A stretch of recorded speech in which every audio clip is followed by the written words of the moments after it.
Hi peoples, alunos, alunas, meninos, meninos, ticos, ticos, ninhos, ninhas, everybody. Mais uma aula de geografia básica, aula 21, urbanismo, terceira e última parte de urbanismo, que também já está enchendo os pulhões. Bom, vamos falar nessa aula basicamente sobre nomenclaturas, né? Aquela parte da decoreba que é chata pra cacete, mas infelizmente todo mundo tem que aprender. Então vamos ver sítio urbano, situação urbana e mais uma porrada de coisa. E as nomenclaturas sobre crescimento das cidades. Uma nós já vimos até, mas vamos revê-las, certo? Então vamos lá. Primeira nomenclatura, sítio urbano. Quando fala sítio, sítio, fazenda, tem boi, tem vaquinha. Não, não é essa porra desse sítio não. Sítio urbano é o local que a cidade se localiza, é o espaço geográfico, a geomorfologia, o espaço físico que ela se encontra. Por exemplo, um planalto, um morro, alguma coisa assim. Por exemplo, aqui tem uma imagem que é um morro. Então o sítio urbano dessa cidade é um morro. O sítio urbano de alguma cidade é um lugar plano, pode ser mil coisas, sacou? Bom, aí o nascimento das cidades, elas podem ser espontâneas, que é o caso de 99% das cidades do mundo, ou as planejadas. Então vamos ver as espontâneas primeiro. Bom, elas nascem através de pequenos núcleos, como a gente tinha falado do caso de algumas cidades que nascem, no caso da Via Dutra, né, só do eixo São Paulo e Rio. Ela foi espontânea, nasceu como hotel, depois ela tinha umas vendas, daqui a pouco já tinha uma igreja, daqui a pouco já tinha gente morando ali, comércio, e acabava virando uma cidade. Como eu já falei, 99% das cidades são espontâneas. Depois um exemplo do Rio de Janeiro aqui, porque dá pra ver que é uma cidade que, se você olhar por cima o mapa, você vê que as ruas são irregulares, não são ruas retinhas, sabe? Não tem um plano feito para ela. Ou, no caso do Rio de Janeiro, tem gente morando no morro, em lugares de nascentes de água, que nem deveria ter nada de moradia ali, que já polui o rio lá na nascente. Então normalmente essas cidades acabam virando um problema conforme ela vai aumentando o seu tamanho, recebendo mais pessoas, ou simplesmente aumentando pelas próprias pessoas que ali se encontram.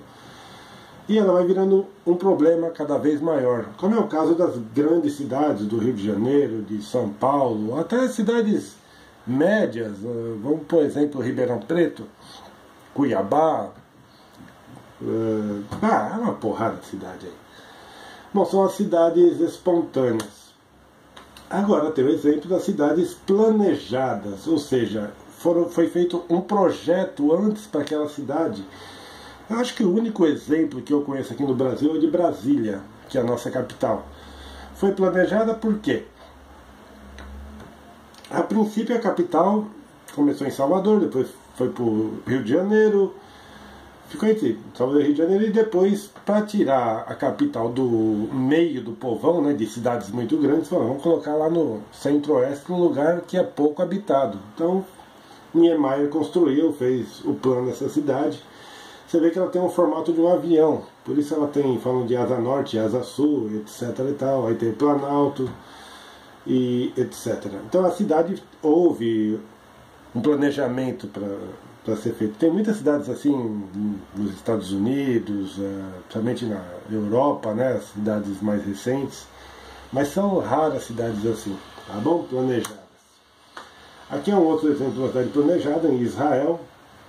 Dá pra ver como é que é, o negócio é tudo organizado, você vê ruas retas, né? Ali faz um contorno.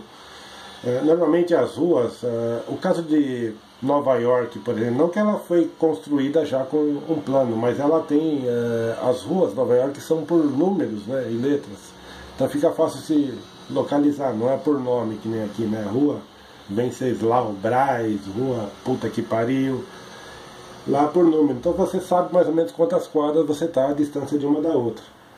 Normalmente cidades assim, né, planejadas. Um outro exemplo é esse, eu não sei se essa porra é uma maquete ou o que é, mas você vê, tem bairro industrial, tem bairro residencial, tem bairro de lazer praticamente,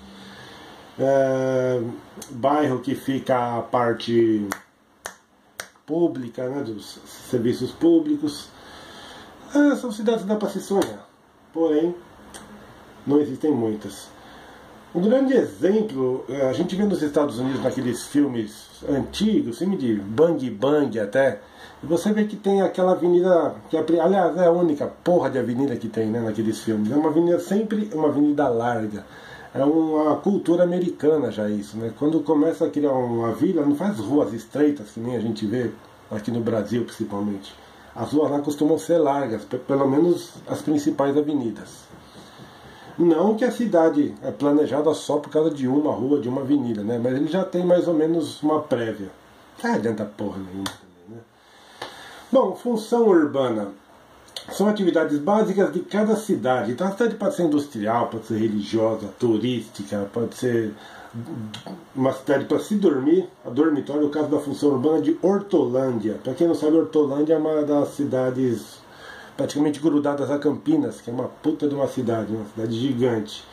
E Hortolândia acabou virando um bairro afastado. Lembra, a gente chegou a falar em alguma aula que o centro das cidades grandes costuma ser caro o aluguel, ou a venda mesmo de imóvel. Então o pessoal acaba se afastando e indo para algumas cidades menores que estão ali perto, o caso de Hortolândia. Então o cara vai lá e constrói casa, vira uma cidade basicamente de moradia. Lógico que vai ter que ter um supermercado, vai ter que ter uma padaria, vai ter que ter pelo menos os serviços básicos, mas não é uma cidade industrial, é uma cidade dormitório. Assim como Hortolândia, tem várias cidades assim, principalmente aqui no Brasil, né? Pulou. Então, função urbana industrial é o caso de Detroit, nos Estados Unidos, que todo mundo provavelmente já ouviu falar dessa cidade, né?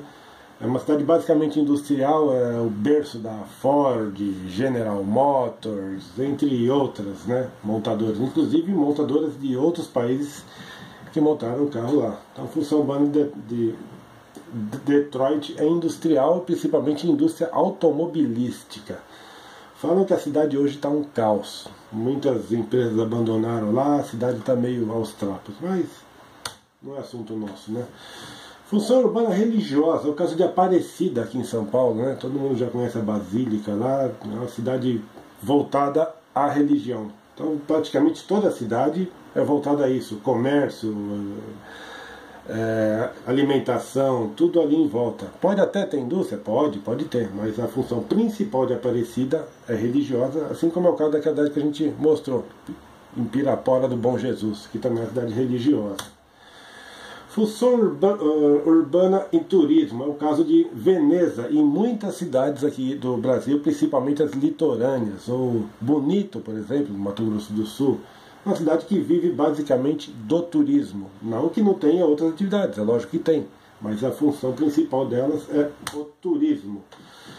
Função urbana universitária, é o caso de Varsóvia, na Polônia. É uma cidade que vive praticamente as universidades que lá se encontram. Tem outras coisas? Tem, mas a função principal dela é universitária. Campinas poderia até ser, né? Mas como tem muitas indústrias lá, eu já nem sei qual que é a função urbana de Campinas, mas deve ser industrial já. Beleza até aqui, né? Tem cidades assim aqui no Brasil, não sei qual, mas tem. Então, áreas especializadas, né? No caso das grandes cidades como São Paulo, tem muitas áreas especializadas, como no caso da 25 de Março, que é uma área especializada em muamba, de comércio irregular, de Xing Ling, ou comércio popular. 25 de Março é uma área especializada nisso. Você vai comprar roupa, principalmente para revender, atacado, 25 de Março e por aí vai. Santa Efigênia é uma área especializada em comércio de eletrônicos, não só componentes e peças eletrônicas, como também equipamentos eletrônicos, né, de fotografia, de computação, de TV, rádio, imagem e tudo isso daí mais. Brás é uma área especializada em comércio de roupas, em moda em geral, né? Também muito Xing Ling por lá, né? A Rua da Consolação é uma área especializada em iluminação de residencial, né? Ou de indústria, de empresa, enfim. Vila Madalena, área especializada em cachaça. Virou, né, um lugar especializado nisso. Não era há pouco tempo atrás, né? De repente acabou virando balada noturna, onde o pessoal vai encher o rabo de cachaça, arrumar alguém para ficar, essas coisas todas. Liberdade de São Paulo também, um bairro especializado no Japão, praticamente você se sente lá no Japão quando você vai lá na Liberdade. Já foi mais, já teve mais a tradição japonesa, hoje tem muito chinês e coreano também, mas continua sendo um bairro basicamente japonês. Rede urbana são as cidades que mantêm relações entre si. Então, muitas cidades, não digo que tem uma dependência sempre tem, né? Mesmo São Paulo depende de outras cidades e tudo mais. Mas a rede urbana faz com que algumas cidades se liguem em outras, né? Tenha uma certa acessibilidade maior. Aí dessa rede urbana, a nossa hierarquia urbana, que é relacionada à dependência entre as cidades. Então, tem cidades que dependem mais uma das outras, né? Algumas cidades têm qualidade de serviços melhores que outras. Por exemplo, o cara mora numa cidadezinha pequena, né? Vamos para o interior de São Paulo, que eu conheço melhor. Ele mora numa cidade lá perto de Ribeirão Preto. Pô, o cara ficou doido e precisa de um médico especializado. Falei, pô, na minha cidade não vai ter, vou lá para Ribeirão. Ele vai para Ribeirão Preto, dentro daquela rede urbana. Pô, Ribeirão Preto também não tem, fudeu. Só restou São Paulo ou Rio de Janeiro. Ele vem para São Paulo, que é o polo maior, né?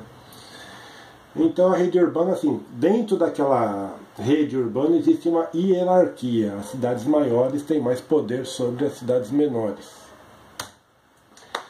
Metrópole nacional é o centro urbano mais complexo de serviços cuja influência abrange todo o território nacional. É o que a gente estava falando sobre a hierarquia, né? Uma coisa ligada à outra. Por exemplo, as metrópoles nacionais estão São Paulo em primeiro lugar, depois vem Rio de Janeiro, depois vem outras, né? Em Salvador, Porto Alegre, Curitiba, Goiânia e por aí vai. Fortaleza e etc.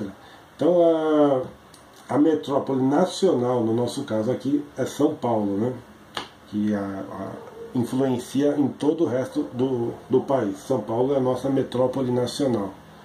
Você veja bem que não tem nada a ver com capital, né? A capital nossa é Brasília. A metrópole nacional é São Paulo. Metrópole regional. Então é quando a influência abrange uma certa região. Por exemplo, eu pus um exemplo lá em Curitiba, né? Tem mais a ver com a rede urbana e com a hierarquia urbana. Então tem várias submetrópoles, né? No caso Ribeirão Preto, que eu estava falando agora há pouco, isso não deixou enxergar porra nenhuma, mas dentro daquela rede urbana vai ter as pequenas metrópoles regionais. E essas metrópoles regionais vão todas se... dentro daquela hierarquia, no caso, ser ligado a São Paulo, que vai estar acima, né? No sentido de poder só, né? Não é acima em qualquer outro sentido, é só acima de... Né? Nem é tanto poder, é mais em serviços, né? Se precisar alguma coisa que não tenha nessas outras metrópoles regionais, vai ter na metrópole nacional. Agora falando sobre o aumento das cidades, a gente já tinha falado sobre esse termo conurbação, que é o encontro físico de duas ou mais cidades. A gente falou até sobre o caso da cidade de São Paulo e a Grande São Paulo, que é tudo emendado, você praticamente não vê quando acaba São Paulo entra em Guarulhos, ou quando acaba São Paulo entra em Osasco, ou quando acaba Santo André e entra em São Bernardo, Diadema, parece que é tudo uma coisa só, você nem sabe identificar a partir de onde começa uma cidade. Então o caso de São Paulo a gente vê aqui, ó, tá aqui praticamente tudo junto, tudo ligado como se fosse uma coisa só. Então tem São Paulo, Ferraz de Vasconcelos, Itaquaquecetuba, Guarulhos, São Caetano, São Bernardo, Taboão da Serra, Osasco, ou seja, é uma coisa só. Você não vê uma divisão, não tem uma placa ali, bem-vindo a Itaquaquecetuba. Não tem. Você entrou na cidade e nem sabe. Aconteceu uma vez, eu estava rodando perto de Santo André, perdido, eu não sabia onde estava, na Avenida Sapopemba. Eu segui uma placa centro e falei, bom, eu vou sair no centro de São Paulo. Eu saí no centro de Santo André, eu me fudi, né? Tive que voltar. Mas é mais ou menos isso, você não sabe onde começa e onde acaba uma cidade, é tudo emendado, isso é a conurbação. A área metropolitana é o conjunto formado entre a metrópole e as cidades vizinhas. No nosso caso, muitas dessas aqui já estão ligadas entre si, outras não. Por exemplo, Santa Isabel está ligada à nossa área metropolitana, mas não é, a conurbação que nós falamos. A conurbação são as cidades que estão fisicamente juntas. A área metropolitana não precisa estar fisicamente juntas, é simplesmente uma área que já é separada, né? Então vai ter nessa nossa área aqui, que é São Paulo, Grande São Paulo e toda a sua área metropolitana, vai ter a área metropolitana do Rio de Janeiro, vai ter a área metropolitana de Curitiba, vai ter a área metropolitana de Araraquara, por exemplo, a área metropolitana de Bauru. São várias áreas metropolitanas onde tem sempre uma cidade maior, que é que vai ser praticamente, vai levar o nome dessa área metropolitana. Sacou? Fácil também, né? Lembra que isso aqui é tudo decoreba, coisa que eu odeio da geografia. Mas faz parte, né? Aqui temos uma outra área metropolitana, né? Que diz de área de Minas Gerais, né? Contagem, Betim, BH e mais outras várias cidades que fazem a parte da área metropolitana de BH, Belo Horizonte.